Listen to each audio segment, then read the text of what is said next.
വല്ലാതെ നാറി ഇറങ്ങിപ്പോകുന്നതിനേക്കാളും നല്ലത് പെട്ടെന്ന് തന്നെ രാജിവെച്ച് പോകുന്നതാണ്.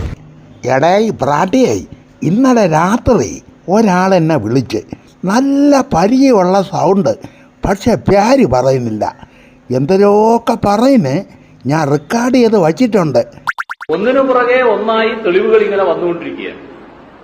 ഇനി ദിവസം കഴിയും തോറും കൂടുതൽ തെളിവുകൾ പുറത്തു വരും. ആ സാഹചര്യത്തിൽ മുഖ്യമന്ത്രി സ്വയം രാജിവെക്കാൻ തയ്യാറാകുന്നില്ല. അദ്ദേഹത്തെ കൊണ്ട് രാജിവെപ്പിക്കുന്നതിനും അന്വേഷണം നേരിടുന്നതിനും കൂടുതൽ ശക്തമായ പ്രക്ഷോഭത്തിലേക്ക് നീങ്ങേണ്ടി വരും എന്നാണ് ഞങ്ങൾ കാണുന്നത്. വല്ലാതെ നാറി ഇറങ്ങിപ്പോകുന്നതിനേക്കാളും നല്ലത് പെട്ടെന്ന് തന്നെ രാജിവെച്ച് പോകുന്നതാണ്. ഇനിയും നാറാൻ നിൽക്കണോ? മറ്റിടത്ത് ആല് മുളച്ചാൽ അതും തണലാണെന്ന് വിചാരിക്കുന്ന ചിലർക്ക് ഇതൊന്നും എനിക്ക് കാര്യമല്ല.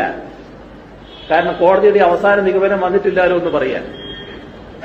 ഈ രാജ്യത്തിരുന്ന ഏതൊരാളും കോടതിയുടെ അവസാന നിഗമനം വന്നിട്ടല്ല രാജിവെച്ചിട്ടുള്ളത്.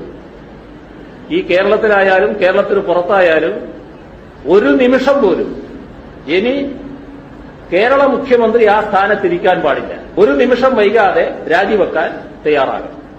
കസേരയിൽ വല്ലാതെ അള്ളിപ്പിടിച്ചിരിക്കണമെന്ന അമിതമായ ആഗ്രഹം കൊണ്ട് ഇങ്ങനത്തെ കുറച്ച് വിദണ്ഡവാദങ്ങൾ ഉന്നയിക്കുന്നു മാത്രമേ